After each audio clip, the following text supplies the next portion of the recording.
For today's headlines, oil price slash starting today. Ukraine crisis has limited Philippine economy impact. No color coding until Good Friday. Manila Economic and Cultural Office hopeful of good overseas absentee voting turnout. 14 dead as Agaton spurs landslides. Vaccine spoilage arising from logistics according to Department of Health. Rianne pulls off dramatic win. Pro-Russia protesters rally in Germany. Good morning, I am Venice Bautista and this is Tribune News on Q. Today is April 12, 2022 and these are the latest news of this Tuesday morning. Oil companies will impose another slight cut in the prices of petroleum products starting today, April 12. Good news to motorists traveling this week in observance of the Holy Week tradition. In separate advisories on Monday morning, Pilipinas Shell, Chevron Philippines, Clean Fuel, Metro Oil, Petrogas, Pilipinas Shell, PTT Philippines, and Sea Oil announced a 3.35 peso reduction per liter of diesel and 1 peso for a liter of gasoline. Kerosene, on the other hand, has the largest price reduction at 3 pesos per liter. Members of the International Energy Agency said they will release 60 million barrels from strategic stockpiles in the next 6 months to mitigate high prices. The United States also committed to releasing 1 million barrels per day of crude oil from its strategic petroleum reserve for 6 months starting in May. Meanwhile, the extended 2-week lockdown in Shanghai, China dampened the demand in the international market. China is the top importer of oil in the region. While European Central Bank governors met Thursday to ponder record-high inflation and fresh economic uncertainty caused by the war on Ukraine, an official of the Bangko Sentral ng Pilipinas said yesterday the crisis has limited impact on the Philippine economy. BSP Governor Benjamin Diokno, in a Viber message, cited 3 reasons why the fallout from the Russian invasion was very minimal. According to Diokno, the first reason is that the country's geographic distance from the conflict area. Second, the country's limited economic and business links with both Russia and Ukraine. And third, its strong macroeconomic fundamentals. He added that trade financing transactions of banks with Russian counterparts are inconsequential. The cross-border financial exposure of Philippine banks to Russia and Ukraine is minimal, the governor said. The MMDA has announced the suspension of the number coding scheme during the Holy Week. MMDA Chairperson Romando Artes said it will be suspended starting today until Good Friday. The scheme is being implemented from 5 p.m. to 8 p.m. to help ease vehicular traffic during the afternoon rush hour. Earlier, the agency said the new number coding schemes could be implemented after the May 9 elections. Consultations with other government agencies regarding the proposed number coding schemes are still ongoing.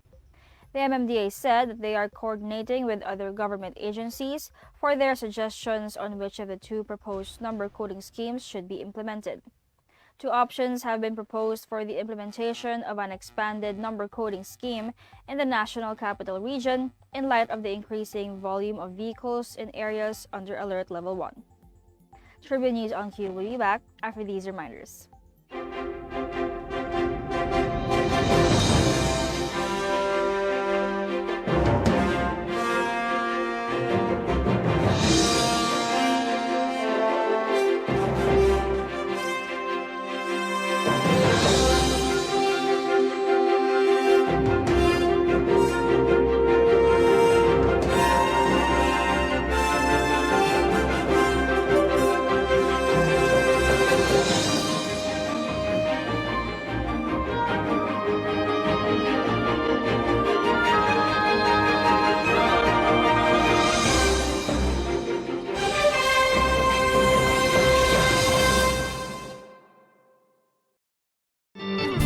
Females in Barangay Maypatag and another female in Barangay Cantagnos.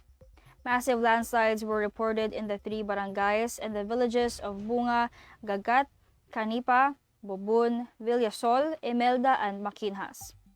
Non-stop rains in the last 4 days brought about by Agaton, designated as a tropical depression Monday after weakening, have precipitated the landslides, authorities said. Rescue personnel from the neighboring town of Mahaplag had been sent to Baybay to help save nearly 24 residents in the landslide-hit areas. Baybay City Mayor Jose Carlos Cari has appealed on social media for clothes and other supplies. The Philippine National Police Regional Office reported that as of 11 p.m. Sunday, a total of 540 families or 2,338 individuals have been evacuated in eastern Samar, southern Leyte, Ormoc City, Leyte, and Biliran. The Department of Health on Monday said only less than 10% of the total number of COVID-19 vaccines acquired by the government went to spoilage due to logistical problems encountered. She said an extension of the shelf life for the vaccines had been secured from the Food and Drug Administration. This is what we're using right now, and it is still safe and of quality because the FDA has extended the shelf life of the vaccines, she added. Several senators and other government officials have called out the DOH to get their booster shots. Tribune News on Q will be back. Stay with us.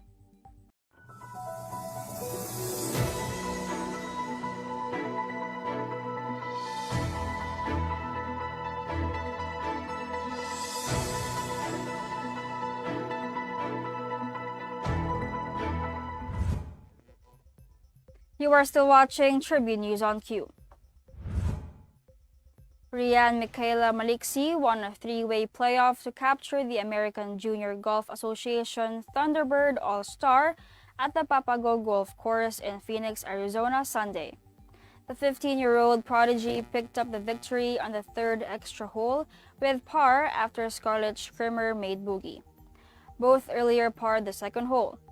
Maliski, coming off 3 consecutive wins back home, including 2 against the pros, reached the turn on 2 under after birdies on 6 and 8. She went 3 under for the day following another birdie on 10, but things got interesting coming home. She had a chance to win the title outright when she reached the green in regulation on the final hole. Needing only to par the hole, she fell prey to jitters and 3-putted, forging the playoff. Norman Santo Domingo, Maliksi's swing coach, was one of the few who stayed up all night to monitor the round. Domingo said he had no doubts that Maliksi would win. Meanwhile, pro-Russia protesters rallied in Germany on Sunday, the country's significant Russian-speaking population demanding an end to the discrimination it says it has suffered since war began in Ukraine. Germany is home to 1.2 million people of Russian origin and 325,000 from Ukraine. Authorities feared the conflict could be imported into Germany and the protests used to promote Moscow's war narrative. Police have recorded 383 anti-Russian offenses and 181 anti-Ukrainian offenses since the Kremlin's invasion started on February 24. Around 800 people descended on financial hub Frankfurt Sunday, police said, amid a sea of Russian flags to protest against hatred and harassment, an AFP journalist saw. There was heavy police presence, and the protesters were outnumbered by 2,500 people taking part in a counter-demonstration in support of Ukraine. And that wraps up the story this morning, but before we go, we would like to thank the following. SM Store, Araneta City, Department of Tourism, MG Motors, Hina Motors, Security Bank, Empire Eastern Holdings Incorporated, and Overseas Community Affairs Council Member Alan Lin, of Republic of China, for their continued support. Again, this is Venice Bautista on Tribune News on Q. Stay safe, stay healthy, and stay at home. Good morning. Catch the latest news on our website, tribune.net.ph. Follow us on Facebook, Twitter, and Instagram.